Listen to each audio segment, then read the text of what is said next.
Alléluia, alléluia, gloire à Dieu pour ce précieux moment de partage de sa parole. Je bénis le Seigneur qui rend ce temps encore possible. Et avant de commencer, je vais prier le Seigneur. Père, je te rends tout l'honneur, je te rends toute la gloire pour ces précieux moments.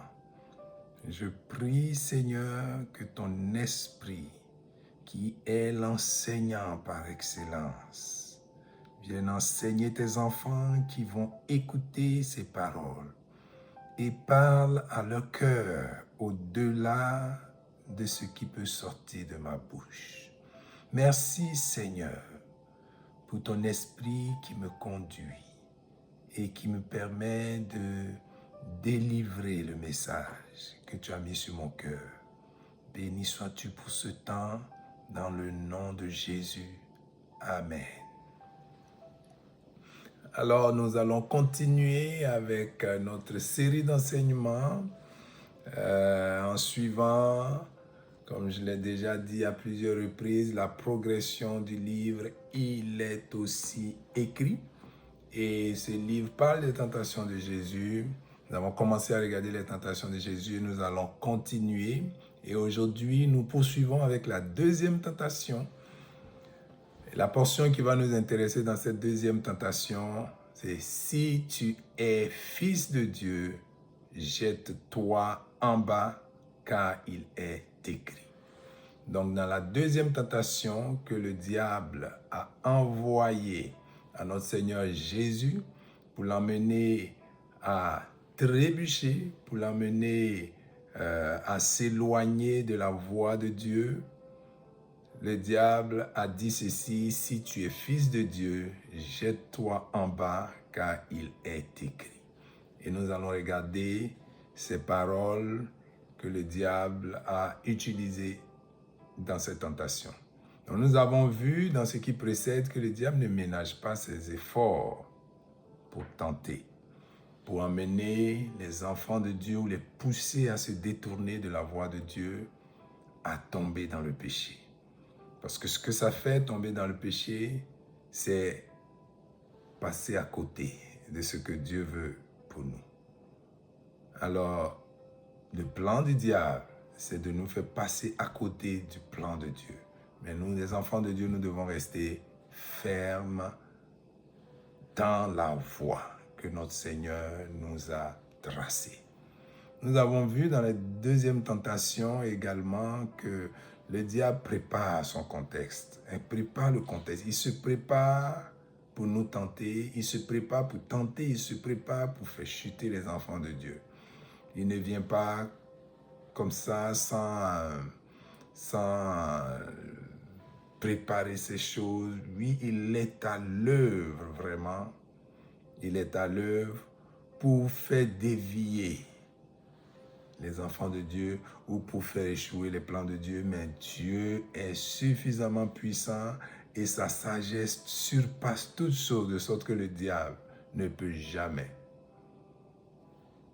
empêcher le plan de Dieu pour l'humanité, le plan définitif de Dieu de s'accomplir. Nous, les enfants de Dieu, nous pouvons rater beaucoup de choses que Dieu a pour nous si nous ne restons pas dans sa voie. Mais Dieu, son plan va toujours s'accomplir. Nous avons également parlé du fait que le diable peut donner l'impression que sa demande est spirituelle. Et ça, nous l'avons vu dans cette deuxième tentation. Je vais donc récapituler les éléments, récapituler l'ensemble des choses que nous avons dites, que j'ai dites concernant cette deuxième tentation. Il a transporté Jésus dans la ville sainte. Dans la ville sainte. Il l'a placé sur le haut du temple, ville sainte, haut du temple, temple qui est le lieu d'adoration, temple qui est le lieu le plus saint pour les Juifs. Et il a dit à Jésus, si tu es le Fils de Dieu. Alors il met Jésus dans un cadre où pour lui Dieu est présent Et Dieu ne peut faire autre chose que soutenir son Fils. Alors il dit, si tu es fils de Dieu, jette-toi en bas, car il est écrit.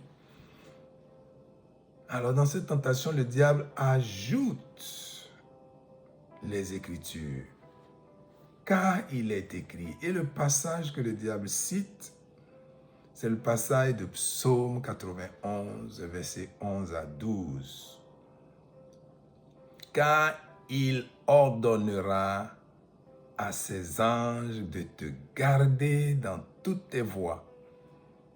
Ils te porteront sur les mains de peur que ton pied ne heurte contre une pierre. Et c'est ça que le diable a sorti comme écriture, comme parole de Dieu pour inciter Jésus à se jeter du haut du temple.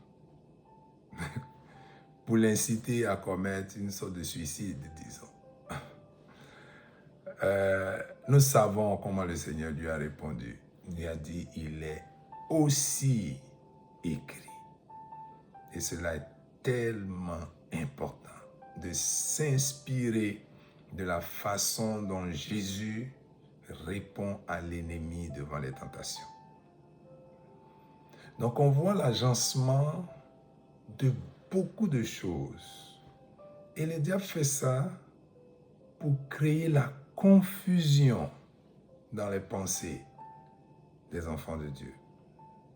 Donc c'est le genre de situation dans lesquelles plusieurs vont succomber parce qu'une parole des Écritures a été citée. Et beaucoup de gens que l'ennemi, le diable va utiliser, vont venir de cette façon, avec des paroles de l'Écriture, avec des paroles des Écritures, pour justifier leur dessein inavoué, qui est contraire à la voix de Dieu. Et dans ce genre de situation, ceux qui ne sont pas affermis dans la parole de Dieu peuvent facilement tomber. Parce que peut-être ils vont se fier à un responsable spirituel qui lui-même, poussé par des desseins inavoués, va citer la parole de Dieu.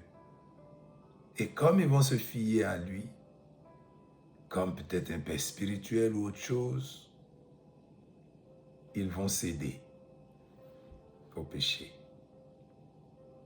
Et vous voyez, le diable est tellement méchant que même quand ça va être lui qui va te pousser au péché, ça va être encore lui qui va vouloir te maintenir dans le péché, dans la défaite. Et ça va être encore lui qui va tout faire pour que tu te culpabilises et que tu ne te sentes même plus digne d'être enfant de Dieu. Et nous savons ce que la parole de Dieu nous dit quant au péché.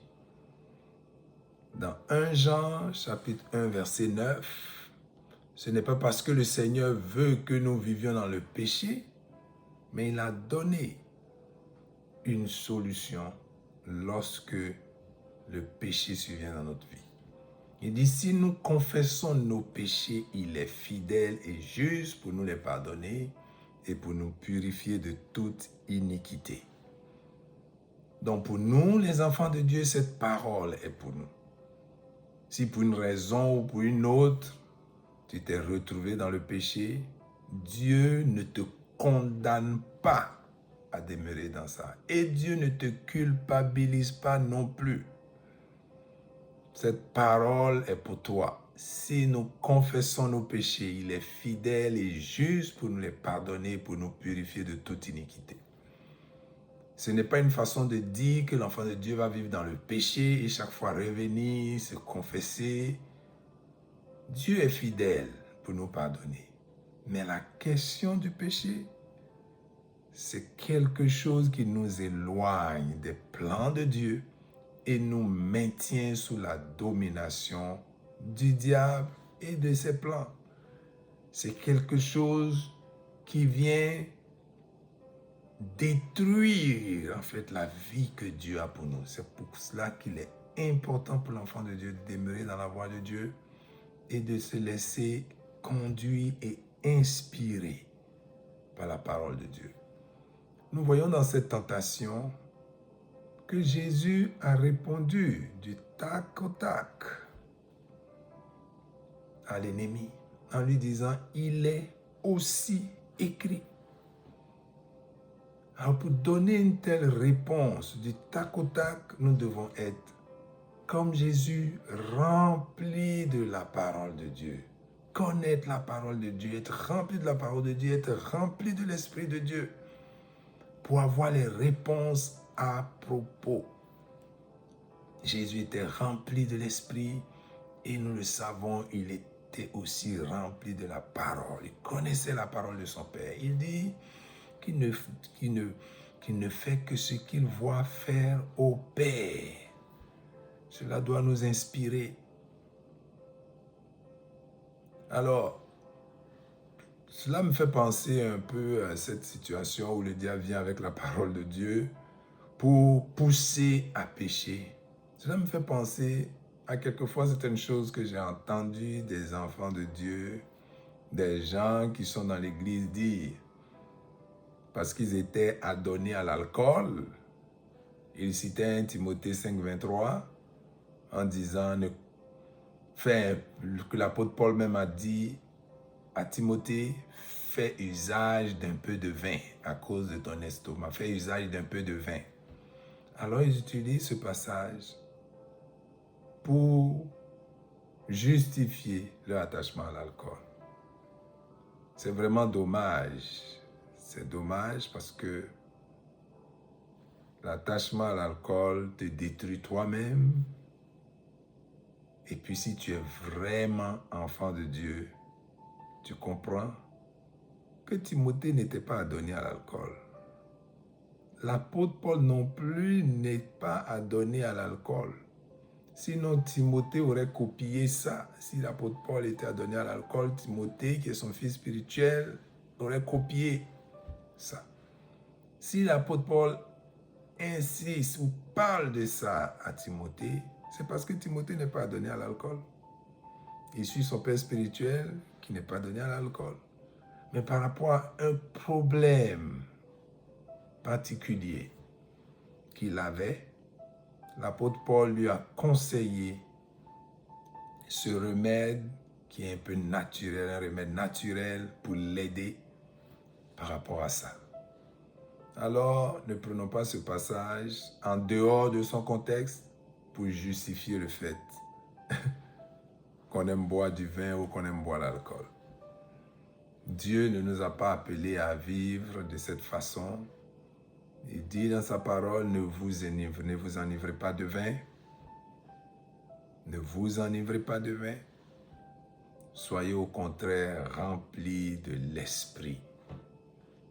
C'est ce que la parole de Dieu nous appelle à faire, être remplis de l'Esprit.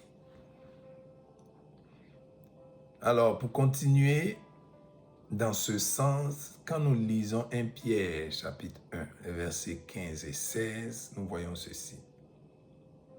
Mais puisque celui qui vous a appelé est saint, vous aussi soyez saints dans toute votre conduite. Selon qu'il est écrit, vous serez saints, car je suis saint. Alors ici, ce que nous voyons dans la parole de Dieu, c'est que nous sommes appelés à être saints. Car celui qui nous a appelés est lui-même saint. C'est-à-dire des gens qui sont mis à part, des gens qui ne marchent pas comme ceux du monde marchent. Donc des gens dont la conduite est guidée par la parole de Dieu. Des gens qui sont remplis par l'Esprit de Dieu pour accomplir les choses de Dieu. Remplis de l'Esprit de Dieu pour partager les choses de Dieu avec d'autres. Pour encourager les gens dans les choses de Dieu. Et non pas les encourager dans des modèles, par des modèles qui ne sont pas encourageables. Le Seigneur nous a donné sa parole Et ici, ce qu'il dit, c'est soyez saints comme je suis saint, soyez saints car je suis saint. Cela devrait nous encourager à nous mettre à part pour Dieu. Alors revenons à ce que le diable a dit à Jésus pour terminer. Il dit, jette-toi en bas car il est écrit. Et le passage, comme je l'ai dit, que le diable a cité, c'est il ordonnera à ses anges de te garder dans toutes tes voies. Ils te porteront sur les mains de peur que ton pied ne heurte une pierre.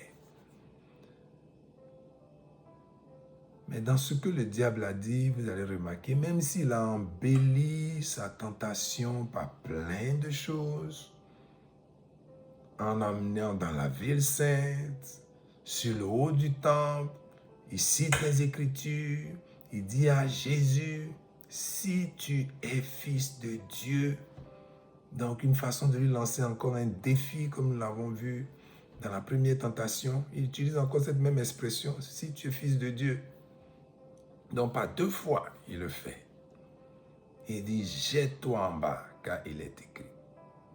Mais dans ce que le diable dit, nous le remarquons quand nous portons attention, ce qui est écrit ne contient pas jette-toi en bas. Ce qui est écrit, c'est il ordonnera à ses anges de te garder dans toutes tes voies. Dans la parole qui a été écrite, que le diable cite, il n'y a pas de jette-toi, ni jette-toi en bas et je vais te porter. C'est pas ce que la parole de Dieu dit. Elle dit, dans tes voies, je vais ordonner à mes anges, aux anges de te garder. Ils te porteront. Donc le psaume 91, qui est un psaume de protection sur lequel nous pouvons nous baser pour faire confiance à Dieu, commence de cette façon, au verset 1. Psaume 91, verset 1, celui qui demeure sous l'abri du Très-Haut repose à l'ombre du Tout-Puissant. Si tu te mets sous l'abri du Très-Haut, tu reposes à l'ombre du Tout-Puissant. Et comment tu te mets sous l'abri du Très-Haut? En acceptant d'être son enfant, en acceptant sa parole et en vivant selon la direction qu'il te donne. Tu demeures sous son abri de cette façon. Mais si tu sors du cadre de son abri, que tu fais d'autres choses qui n'ont rien à voir, donc c'est comme Dieu a un abri, supposons qu'un abri soit construit quelque part, la parole de Dieu nous dit, si nous demeurons sous cet abri. Donc tant que tu restes sous cet abri, tu reposes à l'ombre du Tout-Puissant. L'ombre du Tout-Puissant va te couvrir tant que tu te mets sous son abri. Mais dès l'instant où tu sors de cet abri, tu n'es plus sous son ombre, tu n'es plus sous sa protection nécessairement. Et tu deviens vulnérable, tu te mets à la merci de l'ennemi. C'est pourquoi nous avons à rester à l'abri du Très-Haut, en nous laissant conduire par sa parole, en nous laissant guider par son esprit. Et il nous a donné son esprit en tant qu'enfants de Dieu.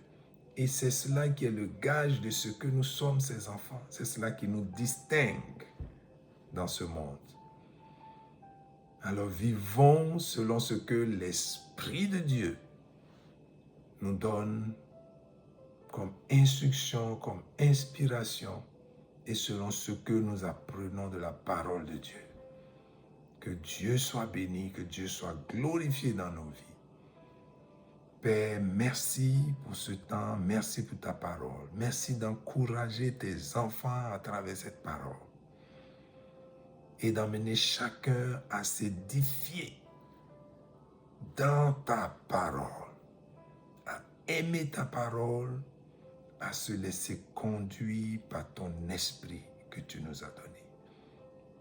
Merci pour cette parole, pour ce partage, dans le nom de Jésus. Amen.